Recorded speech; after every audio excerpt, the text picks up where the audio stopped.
Hello my dear viewers, welcome again. आज मैं आपके लिए एक और वीडियो लेके आया हूं। और कभी कभी कुछ चीजें बहुत सिंपल होती हैं, बहुत कॉमन होती हैं, but we are not aware of those particular things. तो इसी तरह से आज एक वीडियो लाया हूं। आज जो टॉपिक है, it is all about this word do, DO. I still remember my college days when one of my friends told me that I know everything about English grammar, but सिर्फ एक ही चीज समझ में नहीं आती कि ये डू और डिड कहां पर यूज होता है, क्यों यूज होता है, कैसे यूज होता है। ओके, तो आज इसी चीज के बारे में हम देखेंगे कि डू का यूज क्या है। ओके, डू जैसे आप देखते हैं, it has different forms. The past form is did and the past participle is done. Okay, और डज भी इसी की एक फॉर्म है। ओके, तो आप इन सारी फॉर्म्स को यूज कर सकते हैं। ठीक है, तो आज हम डू के बारे में देखेंगे। तो it has generally 3 uses, 3 uses हैं इसके। 1, auxiliary verb, as auxiliary verb ये यूज होता है। Number 2, general purpose verb, and number 3 substitute verb. Okay, substitute verb भी यूज होता है। तो इन ये 3 डिफरेंट यूजेस आज हम इसके देखेंगे। The first one is as auxiliary verb, कि किस तरह से एज एन ऑक्सिलरी यूज होता है। तो मैंने यहां पर सेंटेंस लिखा है, do you like cricket. Okay, do you like cricket. तो एज ऑक्सिलरी ये भी यूज होता है। तो इंटरोगेटिव बनाने के लिए, प्रेजेंट इंडेफिनिट जो है उसका इंटरोगेटिव बनाने के लिए हम डू या डज का यूज करते हैं। Do you like cricket. Okay, यहां पर यू है तो डू का यूज हुआ। थर्ड पर्सन सिंगुलर अगर आपका प्रोनाउन है, ही, शी, इट और एनी नेम, तो उसके साथ डज का यूज होगा। अगर यहां पर ही होता हम कहते डज ही लाइक क्रिकेट। इतना डिफरेंस है और कोई भी डिफरेंस नहीं है। डू यू लाइक क्रिकेट, तो यहां पर एज ऑक्सिलरी वर्ब यूज हुआ है।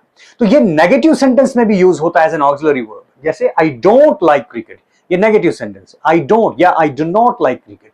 ही डज नॉट लाइक क्रिकेट, या पास्ट में भी आप इसको कह सकते हैं, he did not like cricket.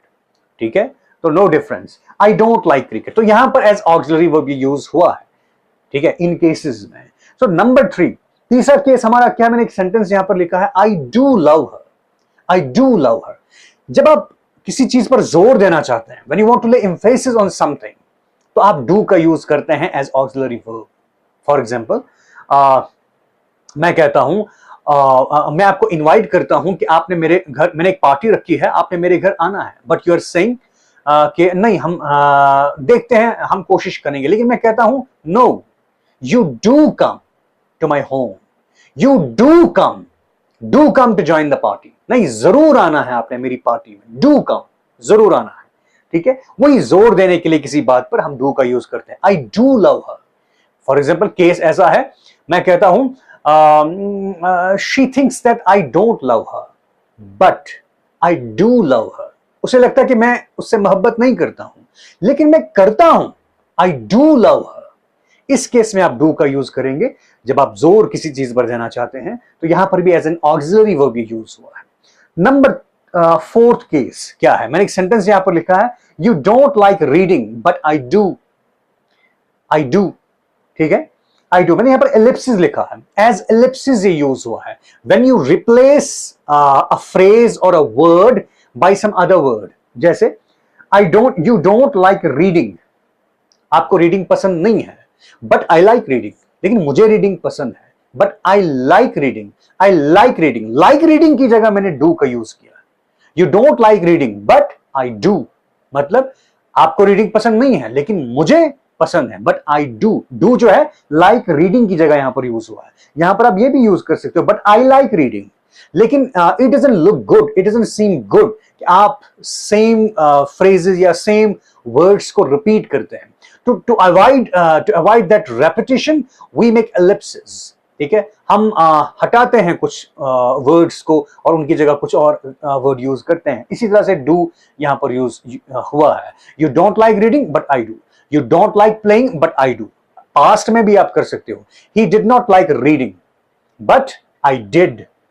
Okay, ये पास्ट इंडेफिनिट हुआ। इतना ही फर्क है। So it was all about this. As an auxiliary verb ये कैसे यूज होता है, ये 4 केसेस हमने डिस्कस किए। चारों केसेस में एज ऑक्सिलरी वर्ब ये यूज हुआ है। Number 2 is general purpose verb. ये एज नॉन ऑक्सिलरी वर्ब भी यूज होता है, जनरल पर्पस वर्ब। ओके, जैसे हमने एक सेंटेंस लिखा है, come and let us do something. ये किस केस में यूज हुआ है? When it is not necessary to be very specific, when it is not necessary to say what are you doing. आप किसी भी एक्टिविटी के लिए आप इसको इस्तेमाल कर सकते हैं, एक्टिविटी कोई भी हो, लेकिन नेसेसरी नहीं है उसको मेंशन करना उस पर्टिकुलर एक्टिविटी को, तो आप उसके लिए क्या करते हैं? डू का यूज करते हैं। Come and let us do something, आओ और कुछ करते हैं, कुछ भी, आओ कुछ करते हैं, ठीक है, कोई activity. Come and let us do something, कुछ करते हैं। यहां पर एज ऑक्सिलरी वर्ब यूज नहीं हुआ है, ये नॉन ऑक्सिलरी यूज हुआ है, या आप कह सकते हो एज मेन वर्ब यूज हुआ है, एक रेगुलर वर्ब यूज हुआ है, एक जनरल पर्पस वर्ब यूज हुआ है। इसी तरह से मैं कहता हूं डू योर वर्क, अपना काम करो, डू योर वर्क, अपना काम करो, ओके, डू, करो अपना काम।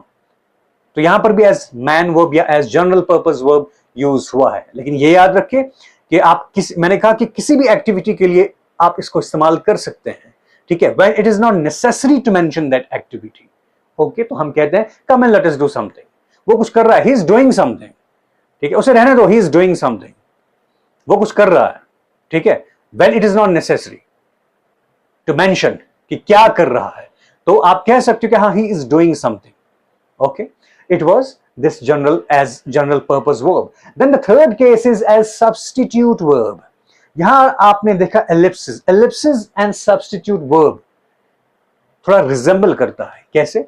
मैंने सेंटेंस लिखा है come and play with us. When you say substitute verb, आप substitute करते हैं, किसी की जगह आप इसको यूज करते हैं। केस क्या है? come and play with us. कोई मुझसे कहता है come and play with us, आओ और हमारे साथ खेलो, और मैं जवाब देता हूं I may do if I have the time.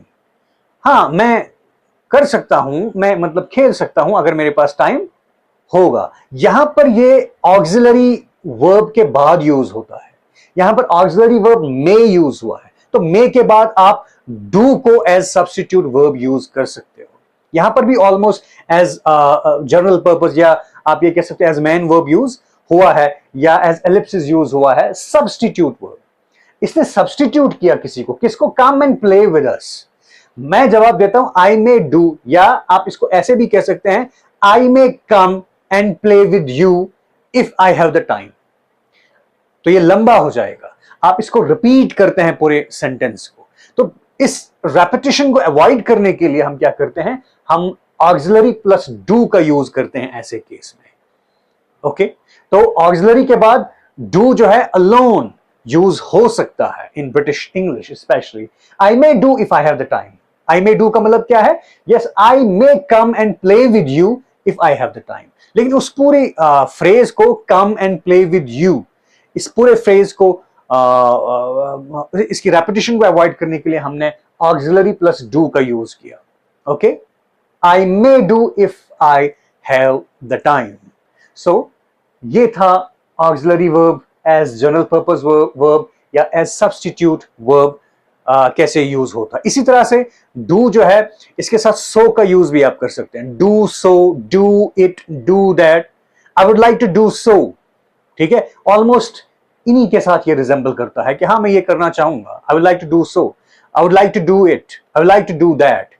ये भी आप यूज कर सकते हैं। सो it was all about do. ये याद रखिएगा कि इसकी डिफरेंट फॉर्म्स भी आप इनमें इस्तेमाल कर सकते हो, डिड, डन या does, okay. Hope you like the video. Keep sharing my videos, like my videos, comment wherever you have any query, okay, and do subscribe if you have not subscribed. Thank you.